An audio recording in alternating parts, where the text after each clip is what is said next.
김대중 대통령님의 15주기입니다. 오늘 이재명 대표를 중심으로 하는 지도부가 집권을 향해 새롭게 출발하는 것은 운명입니다. 고난을 이겨내고 IMF를 극복하고 정부 고속도로와 복지사회의 비전으로 평화의 새 길을 열었던 우리의 위대한 첫 대통령 김대중처럼 고난을 이겨내고 윤석열 정권이 만들어 놓은 총체적인 위기를 극복하고 에너지 고속도로와 기본사회의 비전으로 평화의 새날을 열 다음 민주당 대통령은 누구입니까? 누구입니까?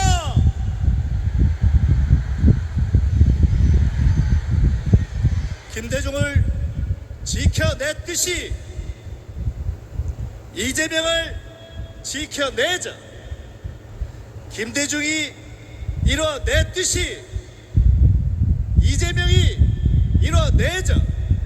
그것이 오늘 우리의 사명이고 민주당의 사명이고 이재명의 사명이고 그를 도와 정권 교체를 해야 할 저의 사명이기 때문에 오늘 우리는 사명 공동체로 한마음 한뜻으로 이곳에 모여 있습니다.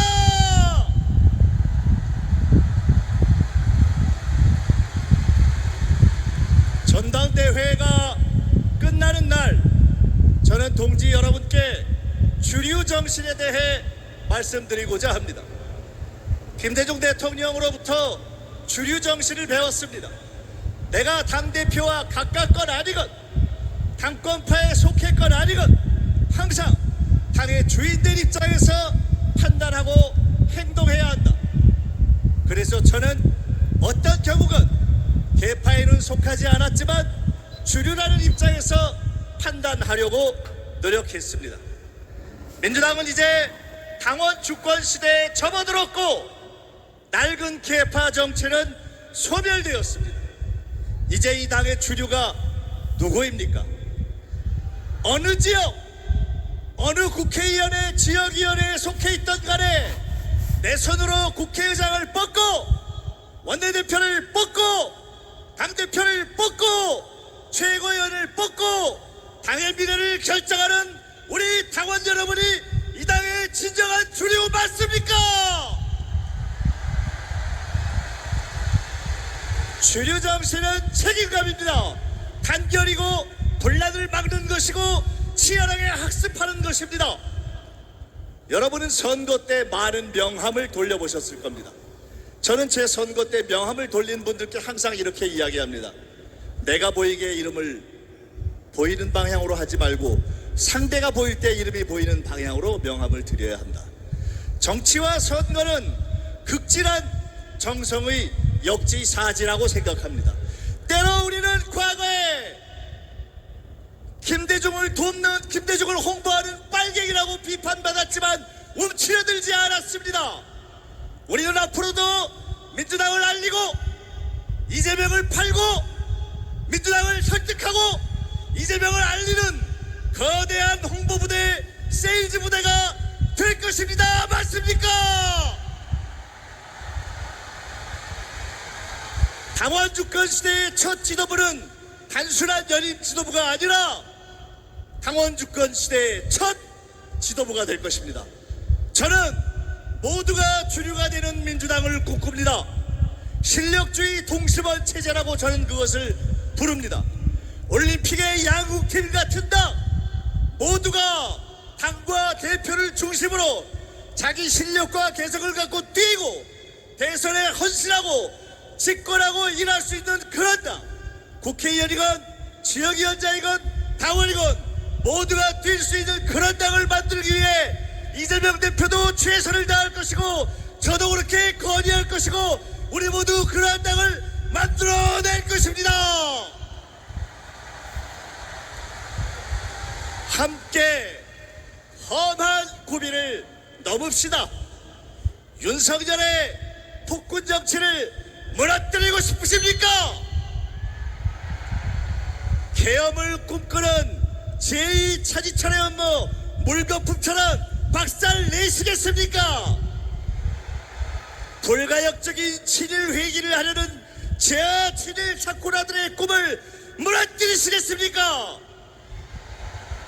평화의 꿈을 다시 한반도에 펼치는 선도하는 민주당이 되기를 원하십니까? 이재명을 지켜내고 이재명이 자기 실력을 마음껏 발휘하는 대통령이 되기를 원하십니까? 김민석은 약속합니다. 앞으로 1년 내에 전속력으로 달려서 모든 집권 준비를 마치겠습니다.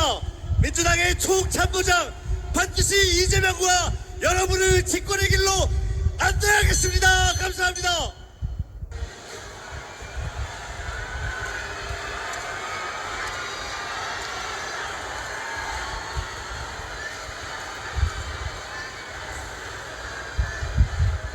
드디어 8월 18일이 됐고 마지막 연설자로 나서게 됐습니다. 즐거우십니까? 강원도권 시대를 여는 오늘 이 뜻깊은 자리에 함께 하시는 것은 기쁘지 않습니까? 어차피 마지막이니까 파도를 한번 타볼까요? 제 왼쪽부터 제 오른쪽까지 대신 일어나지 마시고 팔만 높이 들면서 힘차게 파도를 한번 타보겠습니다. 준비되셨습니까? 네, 어차피 축제입니다. 한번 놀아봅시다. 자, 왼쪽부터 시작하겠습니다. 제가 선창으로 민주당 파이팅 하면은 파이팅 하면서 힘차게 파도를 한번 타보겠습니다. 민주당 파이팅! 민주당 파이팅! 민주당 파이팅!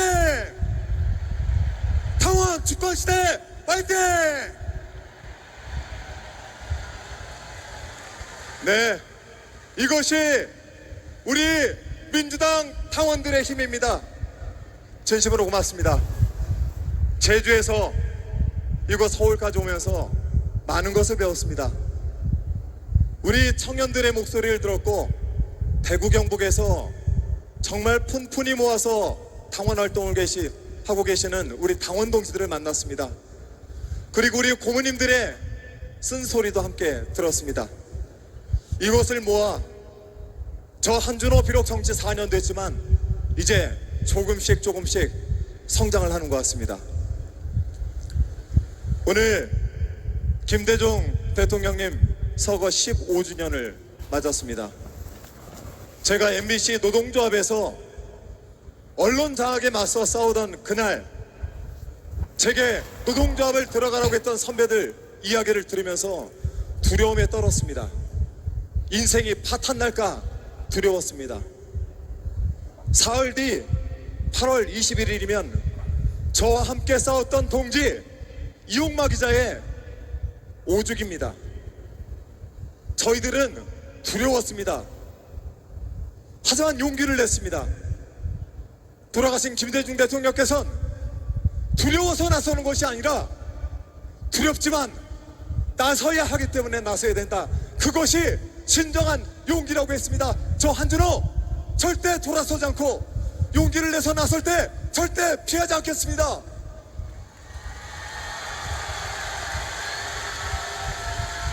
우린 광복절에 참담한 꼴을 봤습니다. 광복절이 시작되던 00시 국민의 방송이라고 여치는 KBS에선 기밀가요가 흘러나왔습니다. 이게 말이 됩니까? 이승만을 찬양하는 다큐멘터리가 나오고 오전 내내 일본 음식을 소개하는 프로그램이 방영됐습니다. 공영방송이 권력의 손에 놀아나고 일본을 찬양하는 정권 밑에 있으면 그 꼴이 나는 겁니다. 이제 MBC, TBS, EBS 저는 두렵습니다. 그 상황을 겪어봤기 때문에. EBS가 장악돼서 우리 아이들의 영향을 미치면 어떡합니까? 그들의 머리에 친일 사상이 들어가면 과연 우리 대한민국의 미래는 어떻게 되겠습니까? 그래서 반드시 언론 개혁을 해야 되고 언론 장악에 맞서 싸워야 되는데 그 선봉에 저 한준호를 세워 주시겠습니까?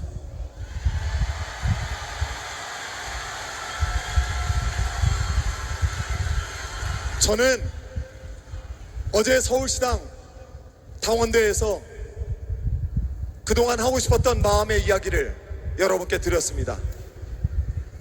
제가 왜 최고위원회에 나왔는가 그 이야기를 드렸습니다. 지난 2022년 3월 8일 저희는 대선 선거 투표일을 하루 앞두고 있었습니다. 그때 대선 후보의 수행실장으로 있었던 저는 말없이 홍대 버스킹 거리에서 계단에 앉아있던 대통령 후보 이재명 후보를 바라봤습니다. 안쓰러웠습니다.